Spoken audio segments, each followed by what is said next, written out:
As embarcações do antigo mundo clássico eram bem simples se comparadas a que colocaram em dúvida a opinião dos historiadores.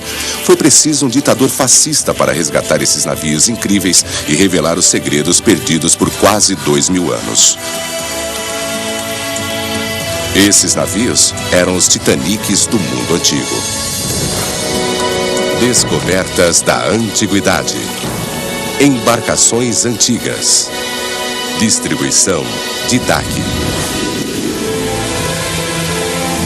À medida que os povos ampliaram seus impérios, suas embarcações se tornaram mais complexas e sofisticadas.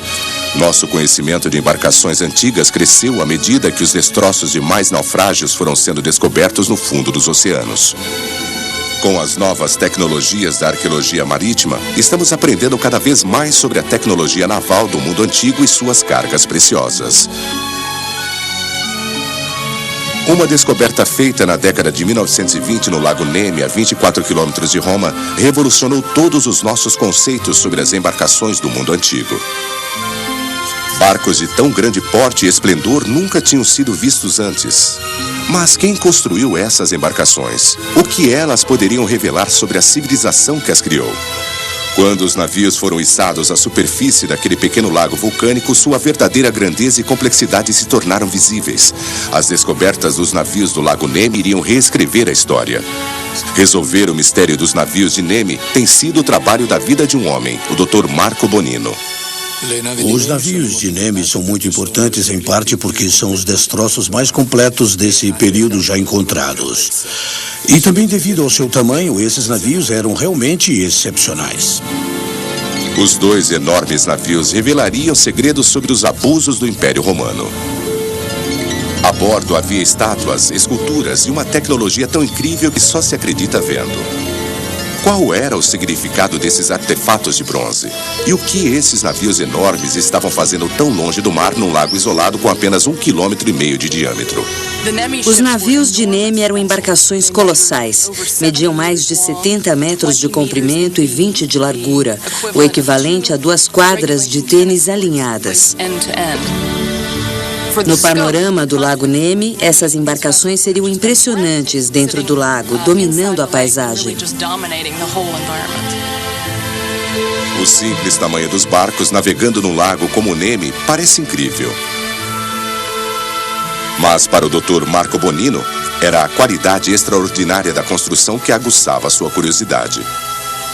Nenhum outro destroço, seja na terra ou no mar, nos deu tantas informações úteis como os navios do Nemi, tanto em técnicas de construção como em arquitetura naval. Os navios do Nemi eram de fato uma arca do tesouro para arqueólogos e historiadores navais, mas foram os restos da decoração opulenta e luxuosa que impressionaram muitos especialistas. Sabemos que tinham pisos de mármore, água corrente quente e fria e possivelmente havia salas de banho, pelo menos num deles. Eram palácios flutuantes com azulejos de cobre decorados no teto, pisos em mosaico e colunas. Por outro lado, eles refletiam a capacidade técnica dos arquitetos navais romanos. Mesmo o projeto da âncora era revolucionário. Até sua descoberta, acreditava-se que ela havia sido inventada no século XVIII.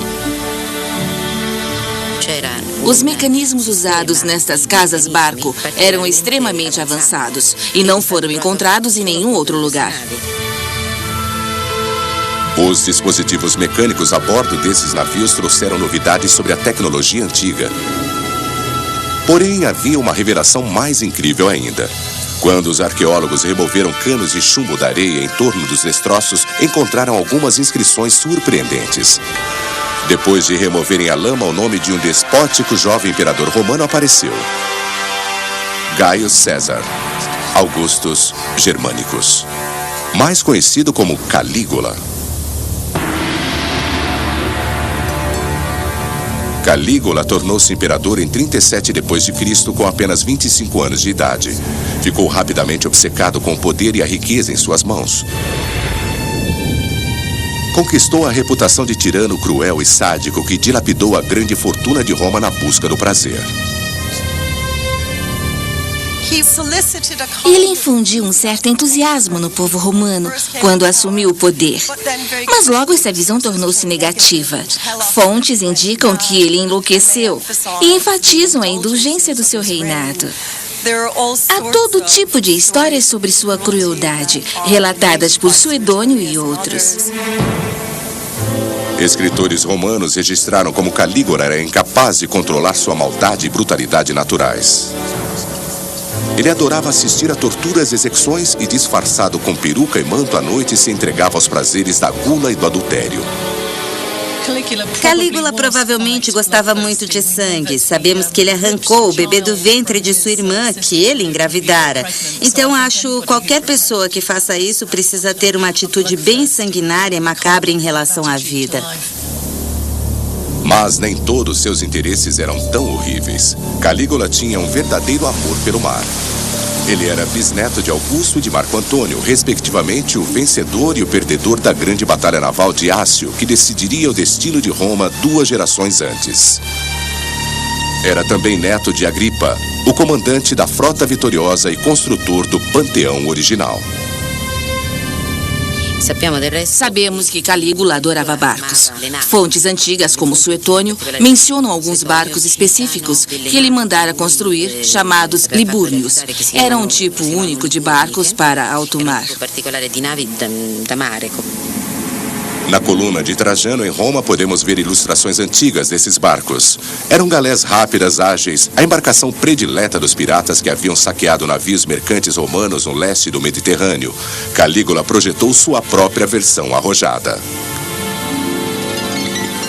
Um dos exemplos mais interessantes das indulgências de Calígula era sua construção de uma galé liburniana completa, com leme sobre mancais de pedras preciosas, velame multicolorido, sofás para as refeições e um jardim. E ele costumava navegar logo pela manhã, de Roma até a Baía de Nápoles, parte pirata, parte rei, parte imperador romano. Desde o início do seu reinado, Calígula se sentia atraído pelo lago Neme com seu templo sagrado de Diana. Era um lugar estranho e misterioso, longe da civilização, um lugar que os romanos achavam que os deuses e os espíritos de seus antepassados gostavam de frequentar. A deusa Diana era muito ligada ao lago Neme. O lago era conhecido como Espelho de Diana. Seu culto, baseado no de Ártemis, na Grécia, já contava séculos quando Calígula chegou a Neme.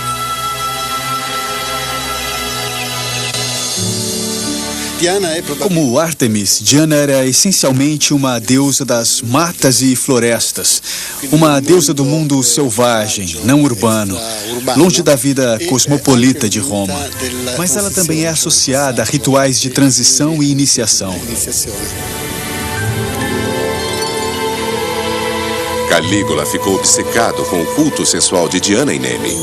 Ele construiu para si uma vila palaciana nas margens do lago, perto do santuário da deusa. Ele foi um dentre muitos atraídos ao lago pelo culto a Diana, a caçadora. Muitos de seus adoradores deixaram sinais de sua devoção. Os romanos achavam que os deuses precisavam ser aplacados por oferendas em troca de favores.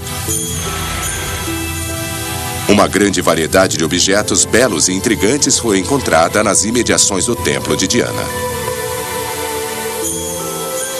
Esta é uma das estátuas de Diana. Aqui ela aparece em sua túnica curta.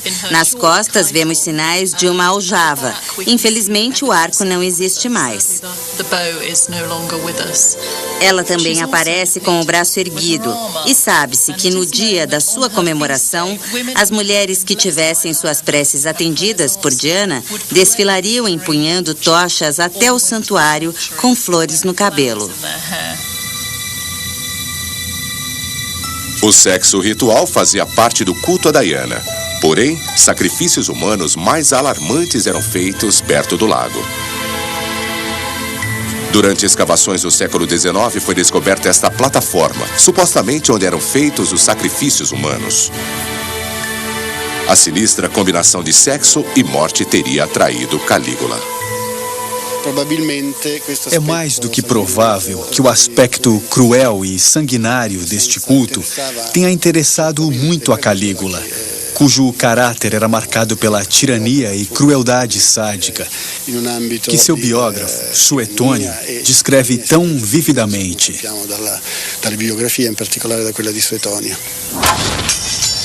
Calígula apreciava os aspectos mais extremados do culto e reestabeleceu a chocante cerimônia do Rex Nemorensis para sua diversão. O Rex Nemorensis era o rei da floresta. Anualmente, o rei escolhido, que era um escravo libertado ou fugido, seria desafiado por um recém-chegado, outro escravo libertado ou fugido. O escravo lutaria com o rei escolhido até a morte.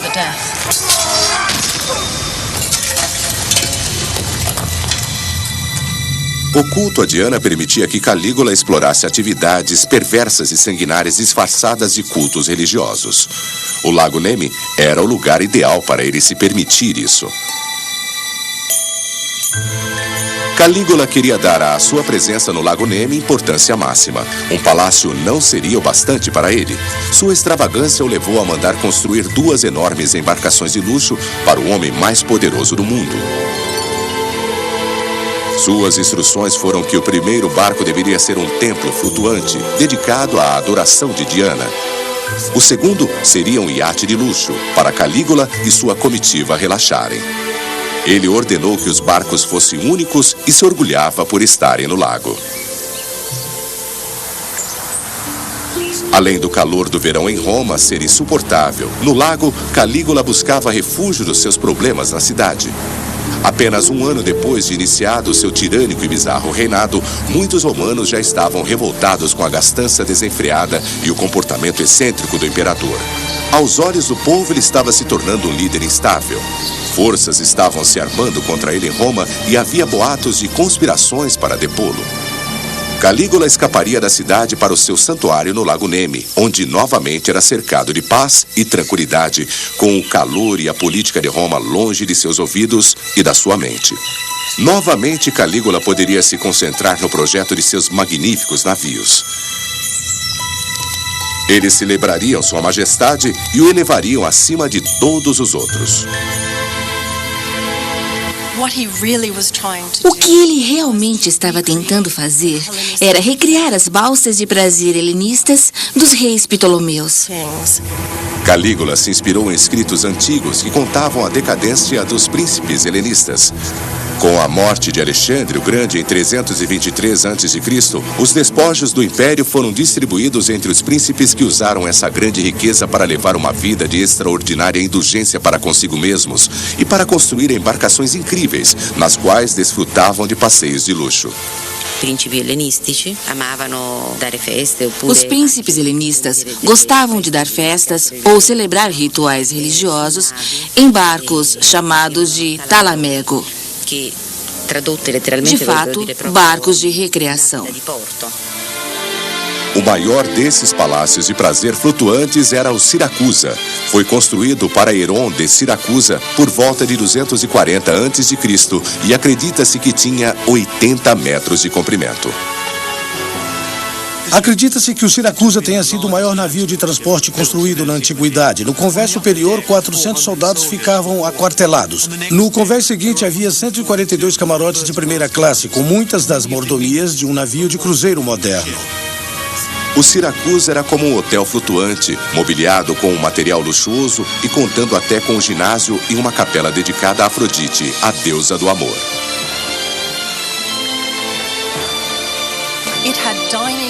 Tinha restaurantes, oratórios, passeios, uma biblioteca, tudo o que era importante nos palácios helenistas. Era um tipo de palácio flutuante. Ateneu nos conta que ele terminou em Alexandria porque era tão grande que não poderia atracar em nenhum outro porto do Mediterrâneo.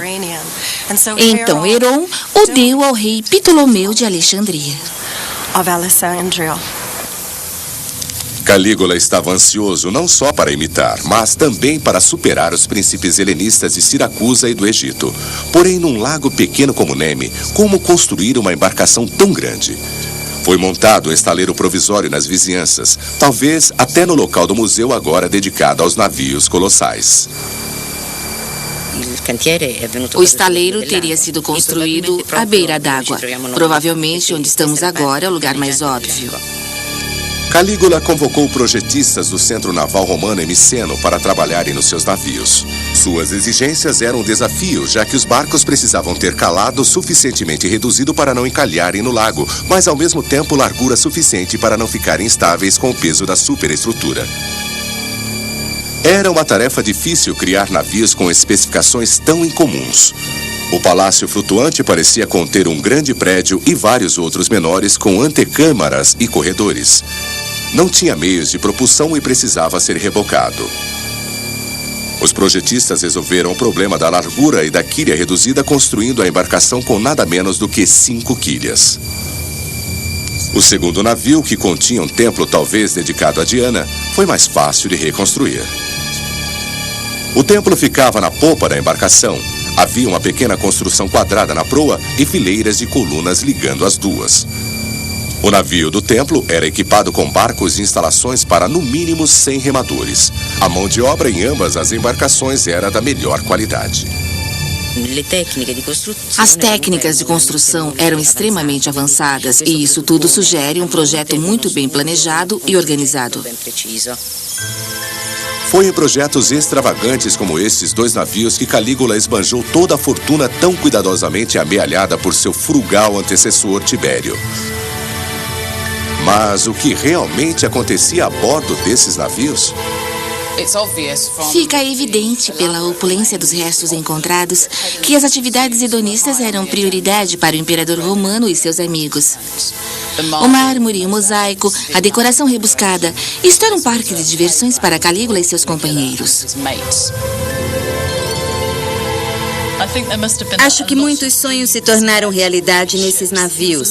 Ele vivia sua vida de fantasia neste lugar místico, surrealista, nesses maravilhosos palácios flutuantes, que, reconheçamos, só ele possuía. Ninguém mais teria a petulância de gastar tanto dinheiro dos contribuintes romanos levando essa vida. Dentre os artefatos mais extraordinários encontrados nos navios estava uma série de cabeças de animais de bronze usadas para atracar os pequenos botes em que Calígula e seus amigos iam e vinham. As características mais conhecidas desses navios eram as cabeças de animais de bronze. Elas decoravam as pontas dos mastros e tinham a função de afugentar o mal. Quando as peças de bronze foram inicialmente reveladas dos escombros, houve muita excitação e uma onda de choque sacudiu o mundo arqueológico. A qualidade da fundição de bronze indicava uma descoberta magnífica no fundo do lago. Mas que outros tesouros e ideias haveria lá? Giuseppina Ghini, diretora do Museu Nemi, tem no seu porão uma caverna de Aladim que demonstra o virtuosíssimo técnico dos estaleiros romanos. Este é o nosso depósito, que atualmente estamos organizando. Ele contém material dos navios e dos lugares relacionados nas margens, como o Santuário de Diana. O material dos navios inclui esses tubos de argila que apoiavam o piso e permitiam que ele fosse aquecido. Surpreendentemente, a descoberta desses tubos de terracota mostrou que essas embarcações gigantes tinham há mais de 2000 anos um elaborado sistema de carefação que permitiria ao imperador caminhar sobre um piso decorado aquecido.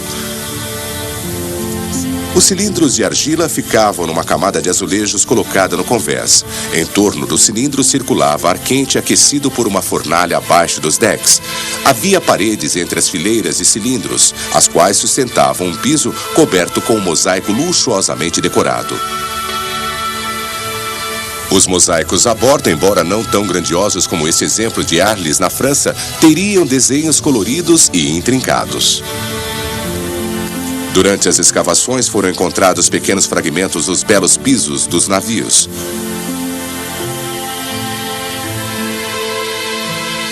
O aquecimento sob o piso dos navios de Calígula era uma aplicação incomum dos sistemas de aquecimento hipocausto, usado em termas e vilas palacianas em todo o Império. O fato de Calígula estar a bordo de um navio não impedia de desfrutar do luxo dos seus palácios. Mas em Nemi haveria outros objetos estranhos no sistema hidráulico que confundiria e deixaria arqueólogos intrigados. Escondida no barro em volta dos destroços, havia uma torneira de bronze que parecia moderna demais para pertencer a um barco da Roma antiga. Mas ela era genuína. Esta torneira extraordinária foi construída para controlar a entrada da água nos tanques de armazenagem do navio.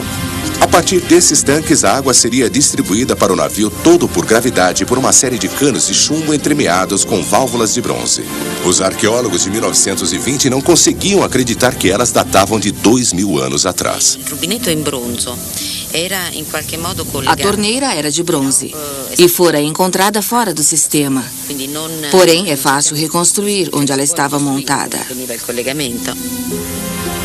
Quando foi descoberta, a torneira de bronze estava quase isenta de corrosão, graças ao desenho genial que se afunila muito ligeiramente e à precisão de sua engenharia, ela ainda veda perfeitamente quando girada para fechar.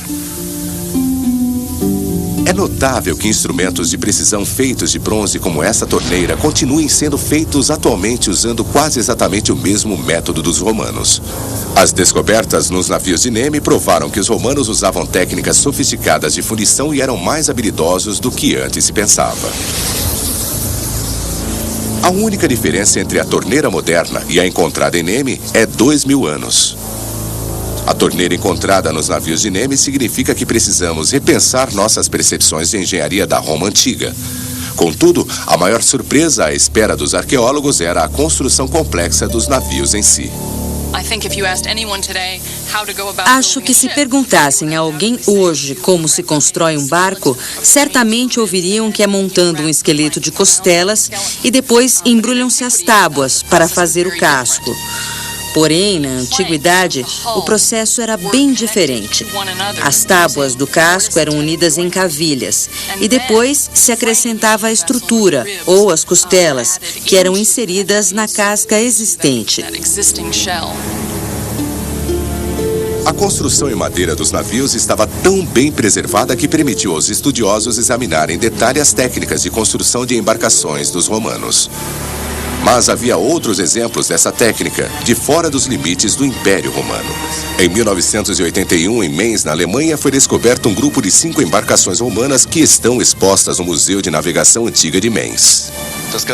O navio inteiro foi construído com encaixes macho e fêmea.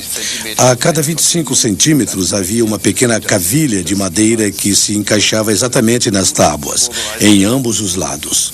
Na maior parte do navio, as juntas macho e fêmea estavam cobertas, mas é fácil ver as cavilhas de madeira que impediam as junções das tábuas de se soltarem.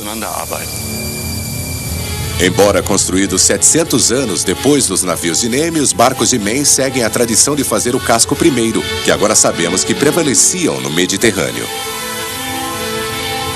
Uma coisa que eles têm em comum é o modo como as tábuas do casco são fixadas à estrutura. Os pregos atravessavam as tábuas do casco e das costelas e depois eram dobrados 2 vezes no lado de dentro. Isso criava uma união firme, porém flexível, permitindo certo movimento na estrutura. Alguns sugeriram que os pregos de ferro usados nos navios de Neme eram recobertos com uma camada de cobre para não enferrujar. Richard Windley demonstra o processo. Há uma teoria de que os romanos usavam um processo de galvanização para impedir que os pregos enferrujassem. Vamos tentar demonstrar como esse processo funciona. A solução que temos aqui é uma mistura de nitrato de cobre com um agente ácido. E vamos colocar o prego na solução de cobre e o processo de folheamento deve acontecer.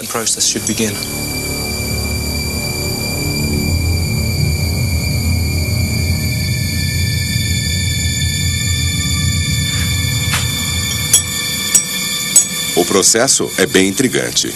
Alguns especialistas acham que os pregos usados nos navios eram de cobre eletrolítico. Outros julgam que eles duraram tanto porque o cobre era usado no processo de fusão. No porão do museu, o depósito revela mais detalhes espantosos sobre a construção dos navios de Neme. Essas caixas aqui contêm milhares e milhares de pregos que foram usados para prender as madeiras dos 2 navios. Aqui estão alguns deles. Este foi entortado de propósito. Teria sido usado para conectar as tábuas do casco às costelas. Ainda dá para ver sinais do chumbo que revestia os cascos. Os métodos tradicionais de construção naval usados nos navios do Neme têm suas origens no Antigo Egito. As triremes da Grécia Antiga, como essa esculpida numa pedra em Rhodes, também eram construídas com as mesmas técnicas. Na época de Calígula, as ideias usadas na construção dos navios de Neme já vinham sendo usadas havia séculos em navios mercantes que cruzavam o Mediterrâneo. Mas os romanos tinham se especializado no desenvolvimento dessa tecnologia, essencial para sua infraestrutura. Cerâmica, vidro, metais, vinho e azeite de oliva eram mercadorias importantes no comércio, bem como os cereais que abasteciam os romanos. O vidro se tornou especialmente valioso, e a seda da China, incenso da Arábia e especiarias do Sudeste Asiático eram essenciais para o próspero estilo de vida romano, estilo que seria impossível manter sem embarcações confiáveis.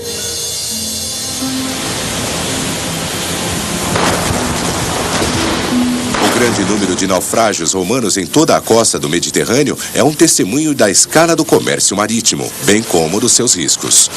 Graças a esses naufrágios é que conhecemos a extensão do comércio romano. Contudo, para arqueólogos marítimos como Deborah Carlson, sempre há mais para aprender. Há um momento de descoberta quando se trabalha no fundo do mar, deslocando a areia com jato de ar e se trabalha com um objeto sem saber o que é. Mas sempre há um momento em que você finalmente entende o que é aquilo, e é um momento muito excitante. Para arqueólogos como Deborah Carlson, a área próxima à costa da Turquia tem uma grande quantidade de naufrágios antigos para explorar.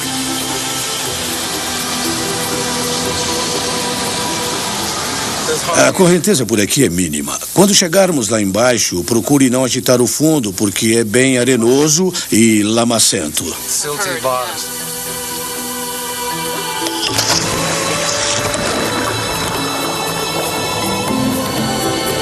Esses destroços muitas vezes contêm grandes carregamentos de ânforas em muito bom estado. A ânfora, um jarro de argila com 2 alças, era um recipiente comum em que os mercadores no Mediterrâneo levavam mercadorias como óleo ou vinho. Os navios mercantes eram medidos pela quantidade de ânforas que conseguiam levar. O tamanho e a resistência das embarcações era crítico, então o comércio romano era eficiente. Contudo, no mar agitado, muitas cargas não chegavam ao destino. E em muitos casos, foi só graças à carga pesada que qualquer textura do navio que a continha conseguia resistir. No Mediterrâneo, os navios que se conservaram eram, na maioria, mercantes. Isso foi devido ao fato de transportarem alguma carga, de ânforas ou pedras, que os levou logo ao fundo, enterrando-os na areia que os preservou.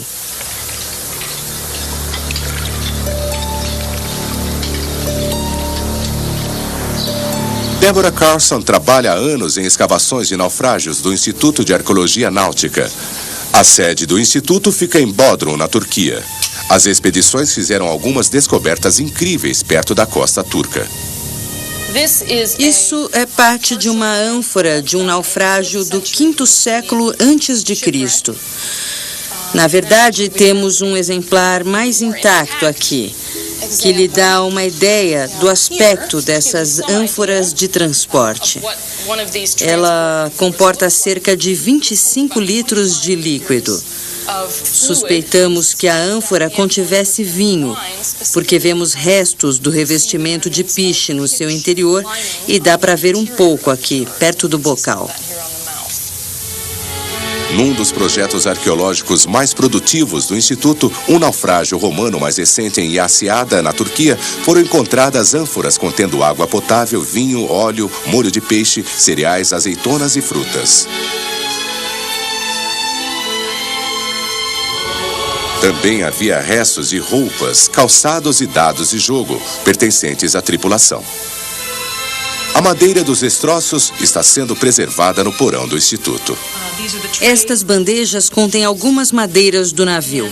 Neste exemplo, vemos uma das costelas do navio, ou quadros, que foram conservados em polietileno glicol. Então é assim que a madeira do navio fica depois de estabilizada e conservada. Quando os navios do NEMI foram içados à superfície na década de 1920, os arqueólogos descobriram que a madeira estava extraordinariamente bem preservada pela areia do lago e pelo material caído das pesadas estruturas que mantinha tudo no fundo. Contudo, muitos anos antes da descoberta dos navios, o pessoal da região havia percebido que algum segredo misterioso repousava no fundo do lago.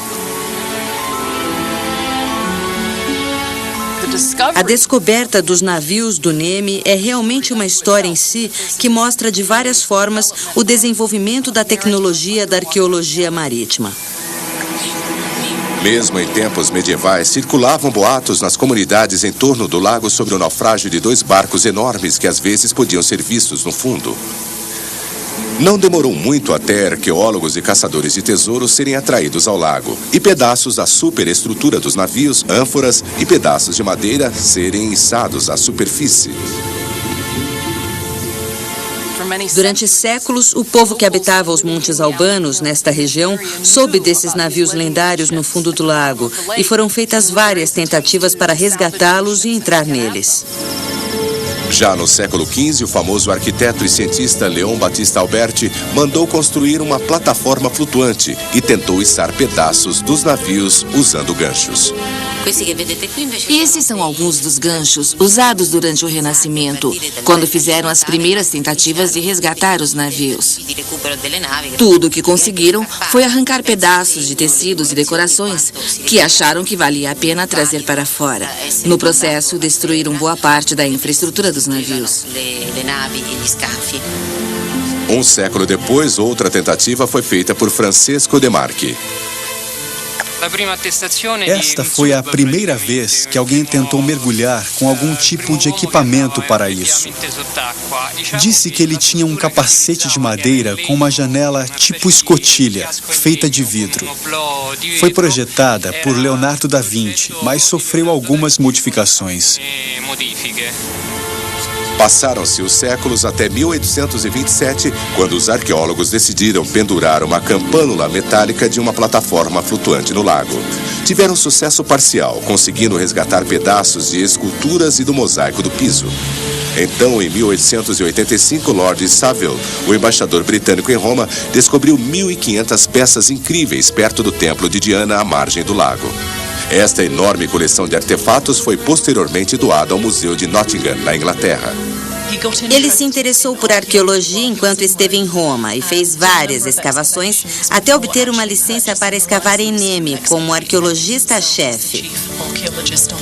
Deve ter sido maravilhoso quando todos esses objetos de adoração e estátuas começaram a aparecer. Perceber exatamente o quanto uma descoberta sua é importante deve ser uma sensação incrível. 10 anos depois, esta cabeça de medusa de bronze foi resgatada dos navios e as pesquisas sobre a viabilidade de recuperar as embarcações tornou-se mais intensa. A Marinha Italiana recrutou um mergulhador especialista para determinar a sua posição exata. Ele constatou que um barco estava a 180 metros do outro, a uns 20 metros de profundidade. Mas ninguém conseguia imaginar um modo seguro de içá-los, até que surgiu um certo ditador fascista. Mussolini parece ter aproveitado todas as oportunidades para associar seu regime fascista à glória da Roma imperial. Para isso, ele patrocinou escavações não somente em Roma, mas também em Ostia. Mussolini estava determinado a associar a glória da Roma antiga ao seu próprio regime fascista contemporâneo. Muitas de suas políticas e decretos foram influenciados pela civilização romana. Ele pretendia tornar-se um imperador romano moderno e reconstruir o Império Romano com a glória de outros tempos. As escavações arqueológicas em Ostia e por toda Roma faziam parte do seu esquema de grandeza. Mussolini era obcecado pela arqueologia romana. Ele esperava poder associar o seu Estado fascista italiano à glória do Império Romano.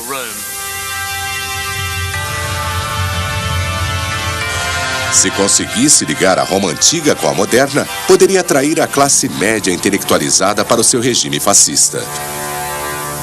Os navios do Nemi poderiam ser uma importante arma política. As pessoas buscavam escombros de naufrágios por diversos motivos, e os de Mussolini, para atacar o Lago Nemi, eram bem dirigidos a ligar a sua pessoa àquele passado glorioso e, efetivamente, torná-lo mais grandioso, maior e mais importante pela importância dos navios do Nemi em si. Ao se envolver com os navios do Nemi, Mussolini achava que poderia ser associado ao imperador romano. Acho que os navios do Nemi exerciam um fascínio adicional sobre Mussolini, porque eles lhe davam a rara oportunidade de conhecer por dentro a vida de um imperador romano. Porém, a tentativa de Mussolini para aproveitar a glória da Roma antiga parecia cheia de problemas. Os planos de içar as enormes barcaças do fundo do lago encontravam barreiras intransponíveis. Mas Mussolini foi muito esperto. Ele exploraria a tecnologia da engenharia romana antiga para revelar os navios do Nemi ao mundo pela primeira vez em 2000 anos. Ele não içaria os barcos, mas abaixaria o lago. Para abaixar o lago, Mussolini usaria um túnel que havia sido cavado na encosta da colina acima do Lago Nemi, séculos antes de Calígula nascer. Esta quase incrível obra de engenharia fora executada para proteger o Templo de Diana, à beira do lago, contra inundações. Surpreendentemente, os romanos haviam cavado um túnel de cerca de 1.600 metros de extensão através da montanha para baixar o nível da água do lago. Os arqueólogos de Mussolini descobriram a existência desse túnel na encosta da montanha e usariam um plano audacioso para ver se ele poderia ser utilizado novamente. Para Mussolini, o resgate dos navios do Nemi com a ajuda de tecnologia romana tão antiga tornou-se quase uma missão sagrada. Mussolini disse que era uma questão tanto de ciência como de orgulho nacional. Uma dívida de honra com a dignidade de nossa nação. Este duto romano, construído no IV século a.C., é uma das mais extraordinárias e menos conhecidas obras de engenharia no mundo inteiro. Esta área do canal é muito importante. Aqui podemos ver os sulcos para as comportas que regulavam a vazão no canal. As comportas mantinham o canal livre de galhos e entulho. As comportas eram operadas por escravos especialmente treinados e, assim, mantinham os efluentes limpos. Quando os romanos construíram este duto, eles não apenas começaram num lado e foram até o outro. Assim, teria sido muito fácil. Eles tiveram duas equipes de escavadores, uma de cada lado da montanha, e suas técnicas de topografia eram tão precisas que as duas equipes se encontraram quase no mesmo ponto. Este é um local importante porque dá para ver os arranhões das picaretas dos escravos que escavaram este duto pelo lado do Lago Nemi, na direção do fluxo de água. Foi aqui que eles encontraram a equipe que vinha no sentido oposto. Aqui, as marcas de ferramentas vão no sentido oposto, contra o fluxo. Este é o ponto exato onde as duas equipes se encontraram.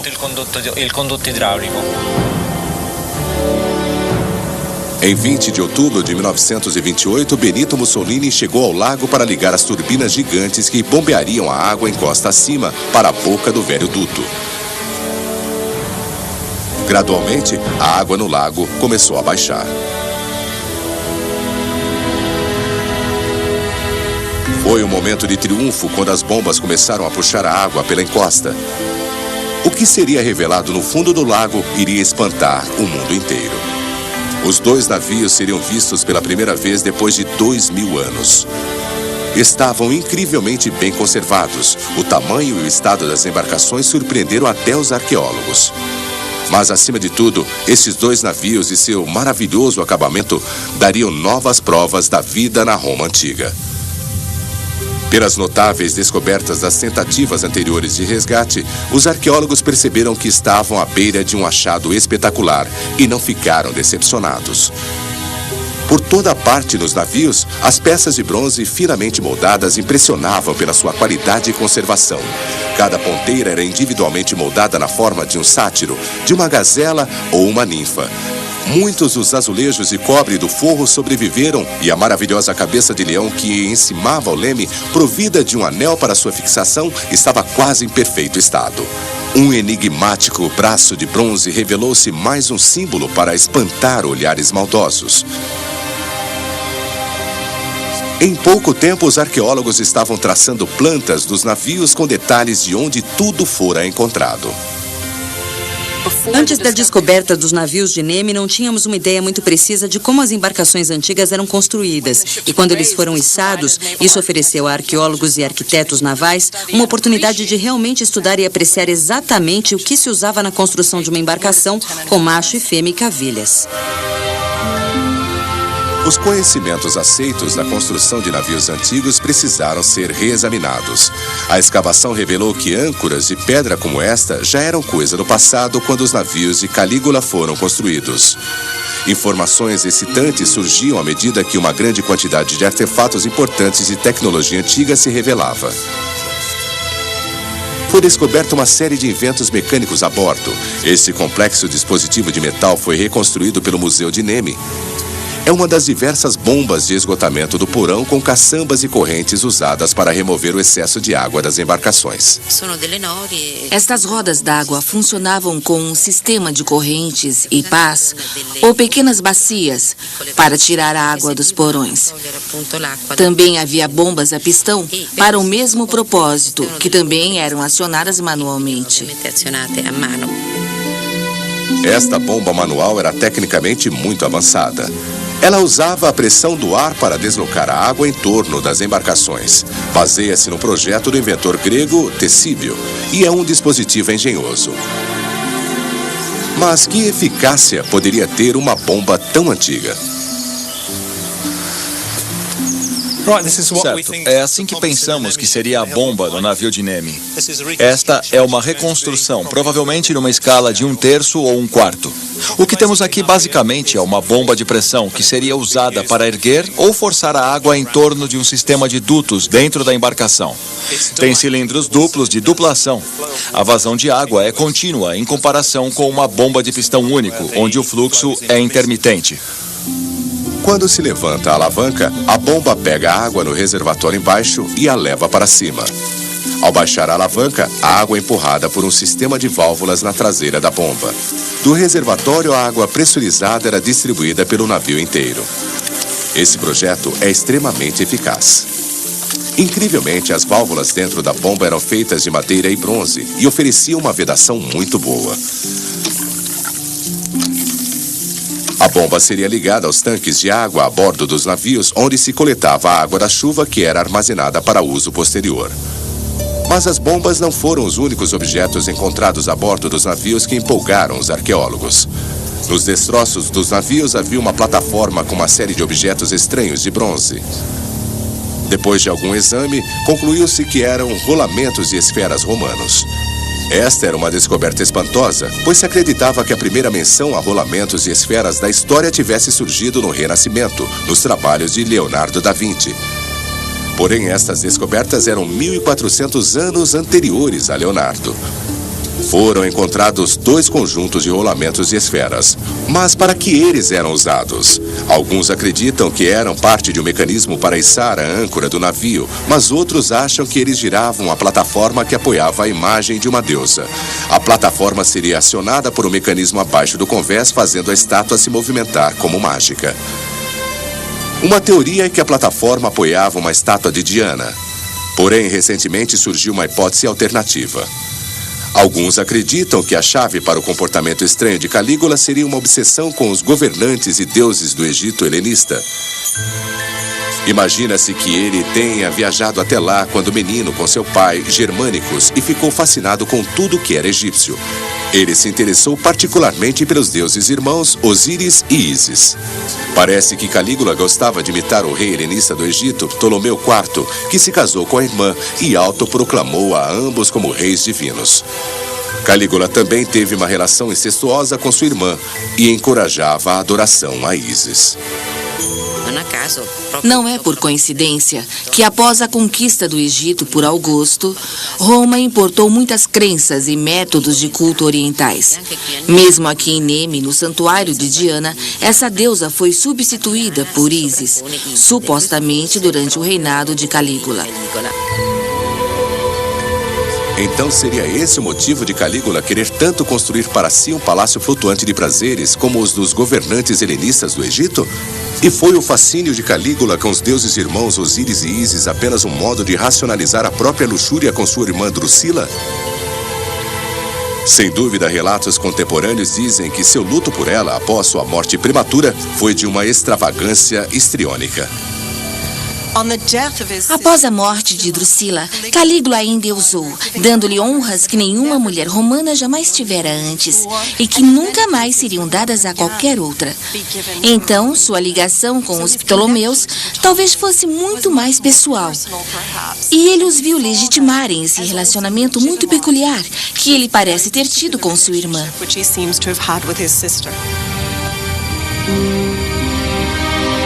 Calígula foi assassinado no 4º ano do seu reinado com apenas 29 anos de idade.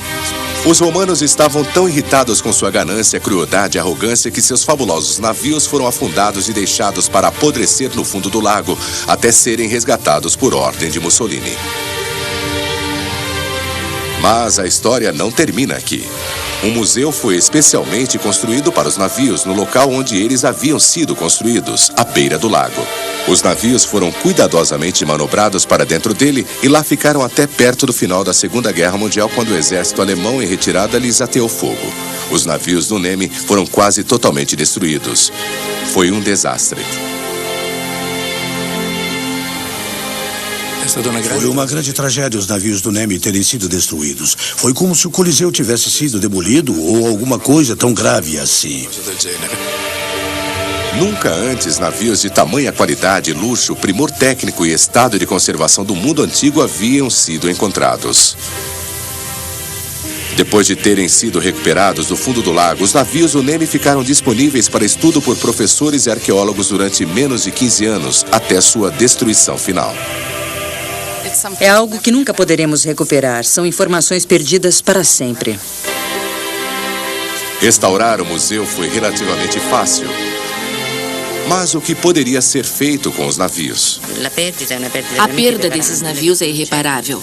Não há embarcações equivalentes de Roma ou do mundo antigo. É uma perda imensa para nosso conhecimento da arquitetura naval e da engenharia na antiguidade. O museu, embora carinhosamente restaurado, parece estranhamente vazio.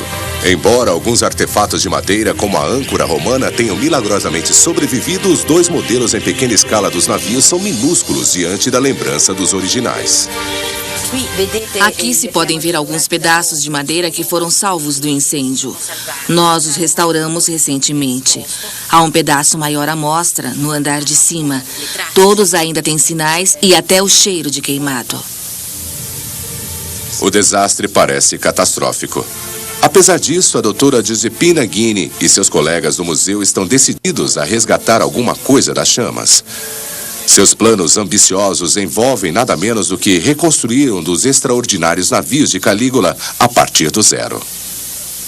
Primeiro fizemos desenhos preparatórios para a reconstrução. Depois que terminei, entrei nos detalhes do projeto.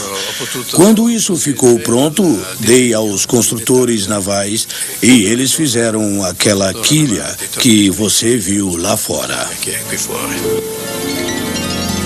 Reconstruindo os navios do Nemi, os arqueólogos esperam novamente fazer uma ponte entre os séculos e compreender os navegadores e construtores de embarcações da antiguidade. Os navios de Calígula fizeram-nos repensar os conceitos que tínhamos da tecnologia dos romanos.